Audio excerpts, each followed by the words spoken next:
예, 오늘 말씀은 사도행전 17장 16절 이후에 있는 말씀인데요. 이제 바울이 2차 하고 있는 내용을 다루고 있습니다. 그 앞에서는 우리가 아, 빌립보 교회에서 지도를 보면은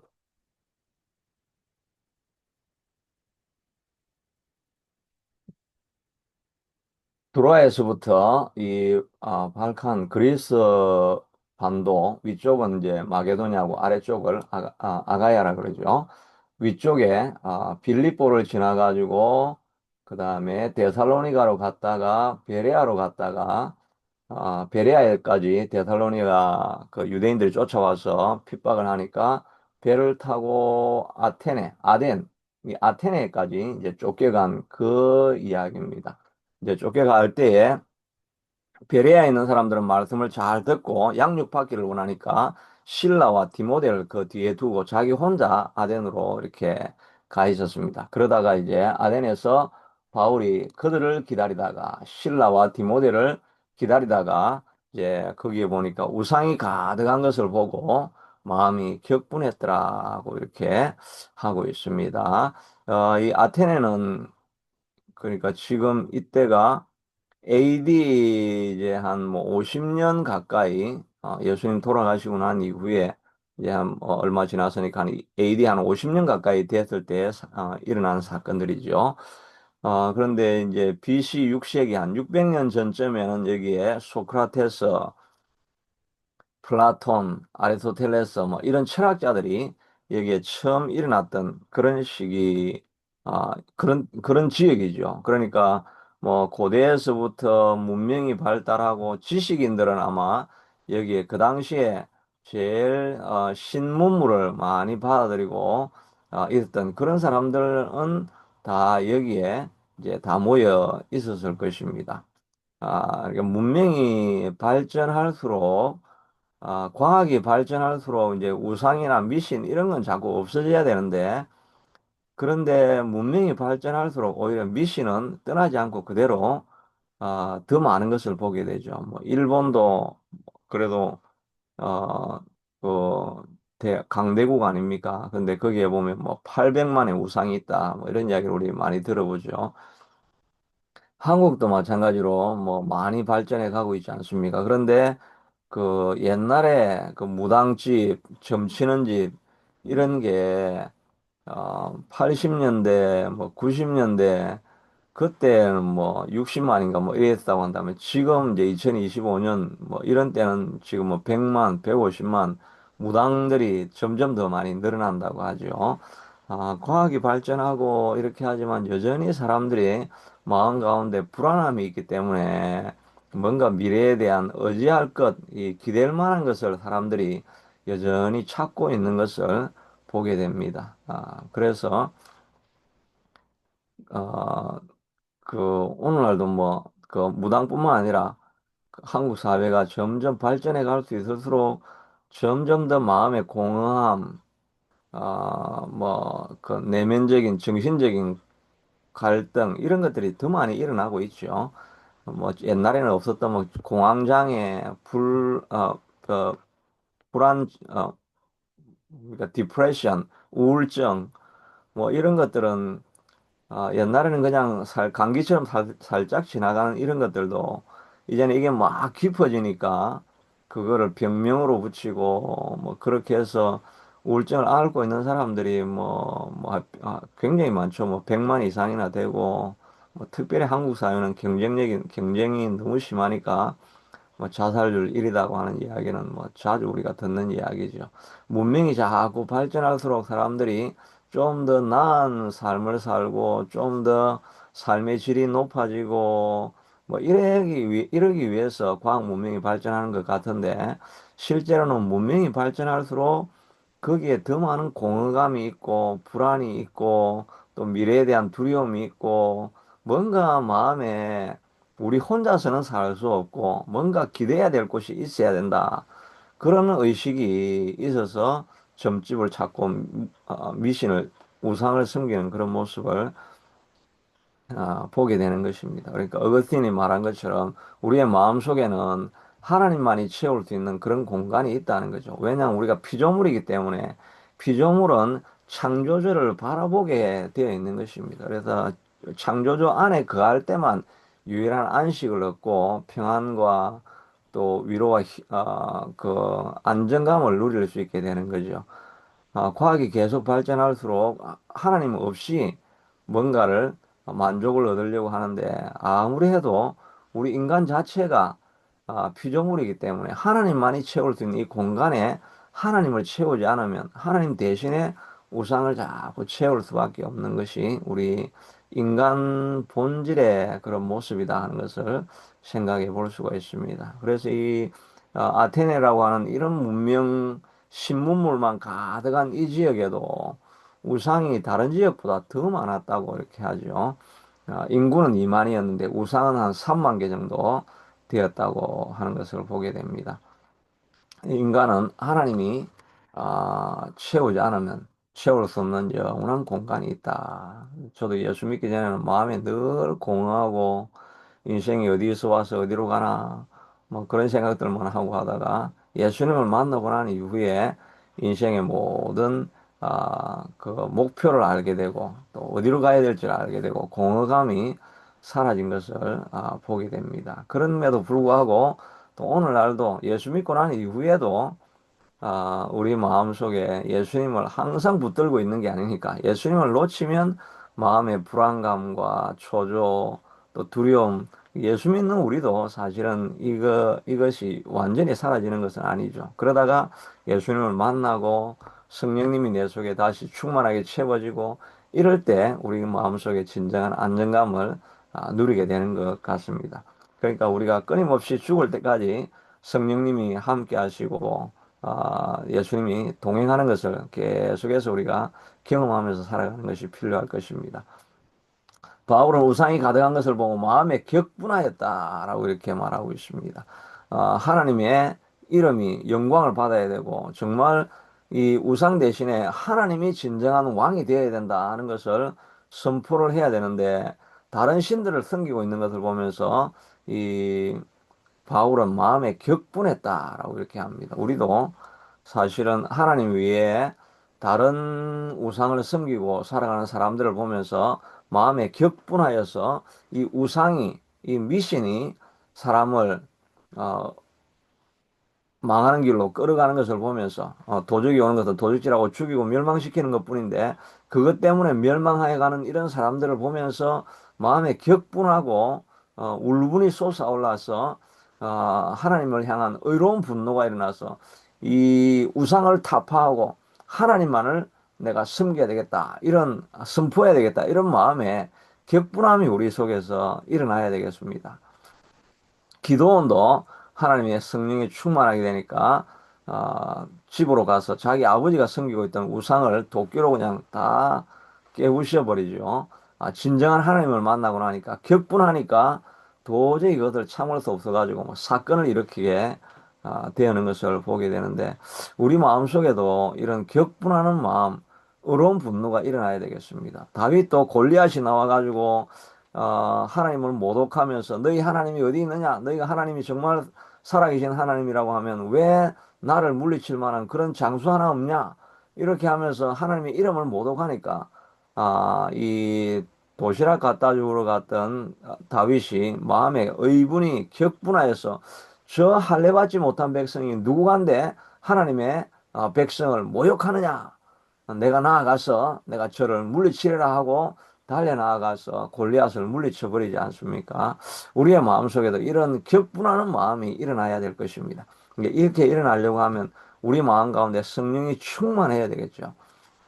우리도 정말 하나님의 은혜를 받고 성령이 충만할 때는 정말 하나님 위에 다른 높아진 것을 바라보면 의로운 분노가 일어나 가지고 하나님을 믿지 않는 이 우상은 내가 무너뜨리라. 온 세계에 하나님이 왕이신 것을 선포하리라. 이런 마음의 결단이 의로운 분노가 막 일어나 가지고 기도하고 나가서 복음을 선포하고 이런 데 담대함이 우리에게 있었던 것을 보게 됩니다. 저도 개혁주의 신학을 이렇게 하게 된 근거는 온 세상에 하나님이 주인이 되어야 된다. 이게 개혁주의 신학의 가장 본질적인 핵심이거든요. 루트는 그냥 어, 예수님 믿음으로 구원을 받는다 이런 이야기를 한 거고, 이 칼빈은 하나님이 구원의 주이신데 구원뿐만 아니라 온 세상의 만물이 다 하나님의 것이기 때문에 하나님을 주인으로 삼는 문화까지 만들어내야 된다. 이런 절대 주권을 강조하는 이가 이제 칼빈이고 개혁주의인데, 저도 젊을 때 이 칼빈주의, 개혁주의에 그냥 몰입해가지고 공부도 그런 쪽으로 해야 되겠다 이렇게 해가지고, 그래서 제 인생이 이렇게 미국으로, 카나다로 이렇게 건너오게 되는 배경이 된 것인데, 그런 의분이 가득하여서 하나님의 영광을 대화할 때마다 정말 마음의 기쁨이 충만하고 이렇게 했었는데, 이런 열정이 사라지니까 우리도 정말 무기력하고 약해지고 있는 게 아닌가. 그래서 이 새벽 기도를 통해 가지고, 아침 기도를 통해 가지고, 금요 기도를 통해 가지고 우리가 이런 성령의 충만한 역사가 우리 속에 더해질 수 있어야 될 줄로 믿습니다. 이 아덴은 그 바울이 이제 그래서 어, 장태에 나와가지고 이제 복음을 전거하게 됩니다. 유대인의 경건한 사람들과 장태에 날마다 나가는 사람들과 변론하니, 에피쿠로스 학파, 스토아 학파 뭐 이런 건 옛날에 뭐 역사 시간에 이렇게 배운 거죠. 쾌락주의자, 또 스토아 학파들은 주로 금욕주의자, 이런 사람들이 막 이렇게 있는데, 그 가운데서 바울이 전한 메시지는 예수와 부활을 전하게 되어집니다. 우리가 전해야 될 것은, 메시지의 핵심은 바로 예수님이 메시아시고 예수님이 죽었다가 다시 부활하는 사건, 이것이 그 다른 모든 철학과 다른 것입니다. 예수님 다른 종교하고 다른 것입니다. 예수님은 죽었다가 다시 부활하셨다. 그래서 하나님은 다시 오실 것이고 심판하시게 될 것이다. 이것이 복음의 핵심인 것을 보게 됩니다. 바울은 이 복음을 전하게 되는데, 그러니까 사람들이 무슨 너희가 하는 이야기를 좀 알려달라 하면서 새로운 것만 이렇게 관심을 가지고 있는 사람들이 있는데, 좀 전해달라고 하니까 바울이 아레오바고 가운데 서서 말하되, 어떤 아덴 사람들아, 너희를 보니 범사에 종교심이 많다.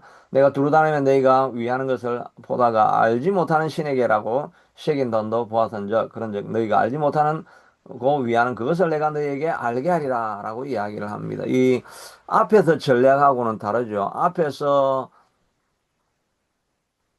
데살로니가, 또 빌립보, 베레아 이런 데는 다 유대인의 회당이 있으니까, 회당에 들어가 가지고 이야기할 때는 이런 이야기를 하지 않고, 구약 성경에 기록되어진 예언이 다 예수님을 위한 것이 아니냐라고 하면서 구약 성경을 가지고 유대인들에게 이야기를 했고, 여기는 이제 헬라 사람들은 철학만 알지 구약 성경을 모르니까, 그 사람들에게 구약 성경이 어떻고 이렇게 이야기해서는 복음이 전달될 수가 없는 거죠. 무슨 말 하는지 모르는 거죠. 그러니까 바울이 접촉점을 찾은 거죠. 접촉점을 찾아가지고, 내가 쭉 돌아보니까 여기에 많은 우상이 있는데 알지 못하는 신이라고 하는 말이 있더라. 이 알지 못하는 신에 대해서 내가 말을 하겠다라고 이야기를 하니까 사람들의 관심이 쫙 몰리게 되는 거죠. 그러니까 접촉점을 잘 찾는 것이 중요하죠. 오늘날 우리가 복음을 이야기할 때, 복음의 내용은 같지만 그 옷은 서로 다르게 입혀가서 복음을 전해라고 하죠. 젊은 사람들에게 맞게 색깔을 맞춰가지고 복음을 전하라. 뭐 그렇게 우리 이야기를 많이 하지 않습니까?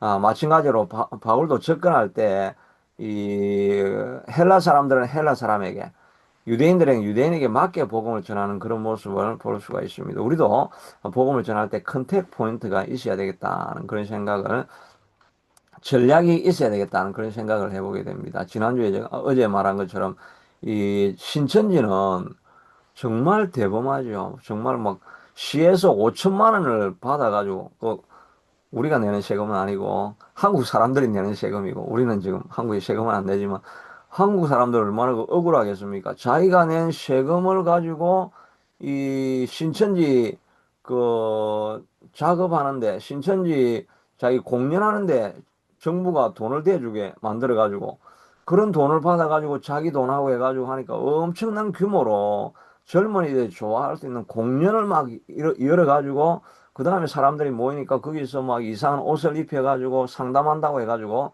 그 사람들 끌고 가는, 정말 그 사람들 참 대범하게 진짜 강력한 조직을 가지고 일한다는 그런 생각을 해보게 됩니다. 우리도 사실은 복음을 전가할 때 그런 컨택 포인트를 이렇게 찾아서 이렇게 우리도 해야 되죠.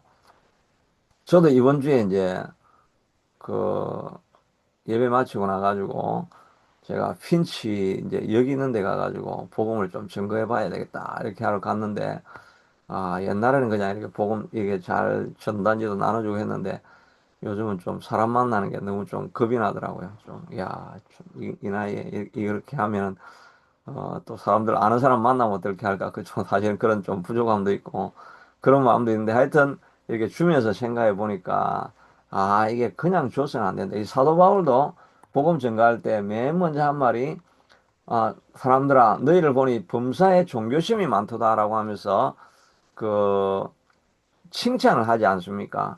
그러니까 제일 그 중요한 컨택 포인트는 칭찬을 해주는 것도 주는 거잖아요. 뭔가를 줘야 마음문이 열린다는 생각을 다시 한번 해보면서, 아, 나갈 때 뭔가 뭐 휴지라도 들고 나가고 이렇게 주는 것을 통해서 컨택 포인트를 만들어야 되겠다. 그런 생각을 해보게 되는데, 바울도 전할 때 컨택 포인트를 가지고 복음을 전했다는 것을 보게 됩니다. 그리고 나서 이제 하나님에 대한 소개를 하는데, 만물을 지으신 하나님 천지의 주제시다. 그리고 모든 민족을 혈통으로 한 혈통으로 만들고 연대를 정하고 경계를 정하고, 이런 모든 것들이 하나님께서 하신 것이고, 사람들이 혹 하나님을 더듬어 발견하게 하심이로되 그 하나님은 사람에게서 멀리 계시지 아니하시도다라고 하면서 자연 만물을 통해서, 유대인들에게는 구약 성경을 통해서 했지만 여기서는 자연 만물을 바라보면서 너희가 온 우주 만물이 누가 창조했냐, 어디서 생겼냐, 어, 이런 것들을 생각해 보면 더듬어서 하나님을 발견할 수 있게 하나님께서 말씀해 주셨다. 이게 뭐 우리가 흔히 말하는 자연신학이라고 하는 거죠. 만물을 보면 그 안에 있는 뭔가 창조주가 있어야 되는 것을 너희가 알 수 있지 않느냐 하면서 자연신학을 통해 가지고 설명을 하면서 하나님이 자연을 보면서도 하나님을 알 수 있게 해주셨으니까 너희가 회개해야 될 것이다. 그래서 어, 모든 사람에게 회개하라 명하시고 그 다음에 천하를 공의로 심판할 날을 주시고 회개해야 되고 회개하지 않고 예수님을 믿지 않으면 심판하신다라고 하는 이런 복음의 메시지를 자연신학을 통해서 접근하는 그런 모습을 보게 됩니다. 그런데 조롱하는 사람도 있고 어떤 사람은 따르는 사람도 있고 했는데 이 결국은 아덴에서 복음을 전가한 것은 그 많은 사람들이 이제 실패했다라고 이렇게 이야기를 하고 어떤 사람은 실패한 것이 아니고 그냥 그 문화에 맞게 옷을 입어서 복음을 전했다 이렇게 하는데 결과적으로는 보면 이 몇 사람 정도가 구원을 받았고 무엇보다도 아덴에는 교회가 안 생겨졌죠. 빌립보에는 빌립보 교회가 생겨졌고 데살로니가는 데살로니가 교회가 생겨졌고 그다음에 고린도에는 고린도 교회가 생겨졌는데 결과적으로 아테네는 아덴이라고 하는 교회가 안 생겨졌잖아요. 그래서 이걸 보면서 사람들이 바울 복음 전도가 너무 철학적인 이야기를 하고 논쟁을 하다가 이런 교회가 안 생겨지고 여기서는 복음 전파하는 게 실패했다라고 이렇게 하는 사람도 있고 뭐 그런 교회도 그럴 수도 있고 저럴 수도 있고 이렇게 하고 하지만 바울은 이 유대인들의 헬라인들에게는 헬라 방식으로 복음을 전할 수밖에 없었다. 이제 그렇게 뭐 평하기도 하고 이렇게 사람들이 있는 것을 보게 되는데 제가 생각하기에는 우리가 알 수 있는 것 중에 하나는 이 데살로니가 교회는 핍박이 있었잖아요. 그리고 빌립보 교회에서도 뭐 핍박이 있고 감옥에 갇히고 하는 이런 어려움이 있었고, 이 데살로니가 이 에덴 지역에서는 핍박이 없었잖아요. 고난이 없으니까 열매가 없은 것이 아니겠는가. 저는 그런 생각을 해보게 됩니다. 오늘날 현대 복음이 잘 안 전해지는 이유가 이 고난이 없는 거죠. 뭐 예수 전한다고 뭐 핍박하고 이런 게 없는 고난이 없으니까 역사가 일어나지 않는 게 아니겠는가 하는 생각을 해보면서 우리도 이 땅을 살아가면서 오히려 어, 고난을 위해 핍박을 복음을 위하여 고난을 받는 길로 나아가게 될 때 그때 역사가 일어나게 된다 하는 것을 생각해 보면서 우리도 스스로 뭐 우리가 세상에서 우리를 고난을 주지 않는다고 하면 스스로 고난을 위해서 기도하고 또 더 많이 간구하고 또 훈련을 통해서 어, 우리 자신을 점점 더 강하게 몰아붙이는 것. 이것이 우리가 할 수 있는 스스로에게 하는 고난이 아니겠는가. 그래서 더 많이 기도하고 격분하고 열정이 생길 때까지 기도하면서 나아갈 때 우리에게 우리가 더욱더 강력한 역사로 나타날 수 있겠는가, 게 아니겠는가 하는 그런 생각을 하면서 기도할 때 하나님 우리에게 성령을 충만하게 해주시고 내 속에 하나님을 향한 열정이 일어나서 복음을 증가하는 이 삶을 살아가서 열매 맺는 우리가 될 수 있게 달라고 하는 그런 기도하는 그런 아침 시간이 될 수 있게 되기를 축복합니다. 기도하겠습니다. 하나님, 바울이 아덴에 갔을 때 우상을 보면서 격분하는 마음이 있었는데 우리에게도 하나님 격분하는 마음, 하나님의 의를 생각하며 하나님의 이름을 생각하며 우리의 마음속에 원통한 마음들이 일어나서 한 세상을 복음화시키고자 하는 이런 강력한 열정이 우리 속에 일어나게 하여 주시옵소서. 고난이 없고 핍박이 없으니 우리가 안주하고 살아가는 것은 아니겠습니까? 우리의 삶에 더 많은 기도의 시간을 가지고 더 많이 말씀을 묵상하고 이런 시간을 가짐으로 말미암아 우리 속에 열정을 가지고 다윗이 골리앗을 담대히 물리쳤던 것처럼 우리에게도 하나님 한 열정 때문에 어떤 어려움들도 이겨내고 물리치는 그런 승리하는 삶을 우리가 살 수 있게 축복하여 주옵시기를 간절히 원하고 소원합니다. 예수님 이름으로 기도드리옵나이다. 아멘.